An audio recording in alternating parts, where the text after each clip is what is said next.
തിരുവനന്തപുരത്ത് ലഹരി സംഘത്തിന്റെ ആക്രമണം. പെൺകുട്ടിയുടെ ദേഹത്ത് ചൂട് ചായ ഒഴിച്ചു. കഴക്കൂട്ടത്ത് ബൈപ്പാസ് ജംഗ്ഷനിലായിരുന്നു 3 അംഗ സംഘത്തിന്റെ ആക്രമണം. അക്രമികളെ കഴക്കൂട്ടം പോലീസ് കസ്റ്റഡിയിലെടുത്തു.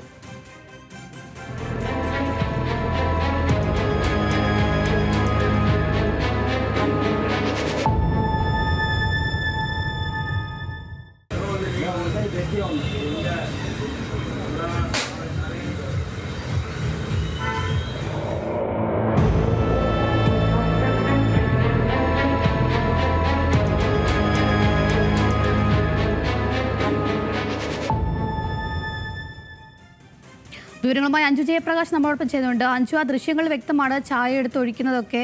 ഈ കുട്ടിക്ക് പൊള്ളലിട്ടിട്ടുണ്ടോ? എന്തൊക്കെയാണ് വിവരങ്ങൾ?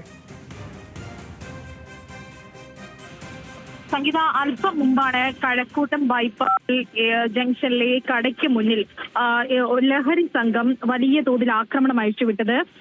കടയുടെ മുന്നിൽ ഉണ്ടായിരുന്ന ഒരു സ്ത്രീ ഉൾപ്പെടെ നിരവധി വാഹനങ്ങൾക്ക് കേടുപാട് സംഭവിച്ചിട്ടുണ്ടെന്നാണ് പോലീസിൽ നിന്ന് അറിയാൻ സാധിച്ചത്. നിലവിൽ ഈ ലഹരി സംഘത്തെ പോലീസ് പിടികൂടിയിട്ടുണ്ട്.